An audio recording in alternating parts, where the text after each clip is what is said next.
Carlos, da ilustre família Borromeu, nasceu em 2 de outubro de 1538, em Arona, Itália. O menino revelou ótimo talento e uma inteligência rara. Ao lado dessas qualidades, manifestou forte inclinação para a vida religiosa, pela piedade e pelo temor a Deus. Ainda criança, era seu prazer construir altares minúsculos, diante dos quais, em presença dos irmãos e companheiros de idade, imitava as funções sacerdotais que tinha observado na igreja.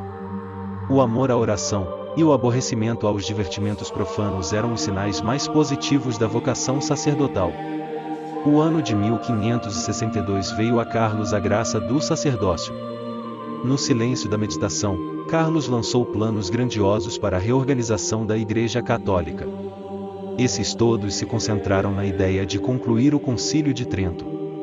De fato, era o que a Igreja mais necessitava, como base e fundamento da renovação e consolidação da vida religiosa.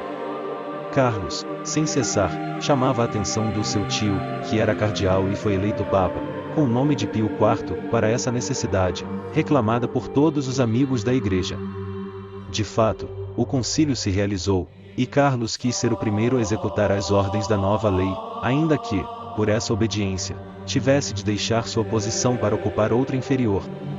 São Carlos sabia muito bem que a caridade abre os corações também à religião. Por isso, grande parte de sua receita pertencia aos pobres, reservando para si só o indispensável. Heranças ou rendimentos que lhe vinham dos bens de família, distribuía-os entre os desvalidos. Tudo isso não aguenta comparação com as obras de caridade que o arcebispo praticou. Quando, em de 1569 a 1570, a fome e uma epidemia, semelhante à peste, invadiram a cidade de Milão, não tendo mais o que dar, pedia ele próprio esmolas para os pobres, e abria assim fontes de auxílio que teriam ficado fechadas. Quando, porém, em 1576, a cidade foi atingida pela peste, e o povo abandonado pelos poderes públicos, visto que ninguém se compadecia do povo, ainda procurava os pobres doentes dos quais ninguém lembrava, consolava-os e dava-lhes os santos sacramentos. Tendo-se esgotado todas as fontes de recurso, Carlos lançou mão de tudo o que possuía para amenizar a triste sorte dos doentes. Mais de 100 sacerdotes tinham pago com a vida, na sua dedicação e serviço aos doentes. Deus conservava a vida do arcebispo, e esse se aproveitou da ocasião para dizer duras verdades aos ímpios e ricos esquecidos de Deus. Gregório XIII não só rejeitou as acusações infundadas feitas ao arcebispo, como também recebeu Carlos Borromeu em Roma, com as mais altas distinções. Em resposta a esse gesto do Papa, o governador de Milão organizou, no primeiro domingo da Quaresma de 1579, um indigno préstito carnavalesco pelas ruas de Milão, precisamente à hora da missa celebrada pelo arcebispo. O mesmo governador, que tanta guerra ao prelado movera e tantas hostilidades contra São Carlos estimulara, no leito de morte, reconheceu o erro e teve o consolo da assistência do santo bispo na hora da agonia. Seu sucessor, Carlos de Aragão, Duque de Terra Nova, viveu sempre em paz com a autoridade eclesiástica. O arcebispo gozou desse período só 2 anos.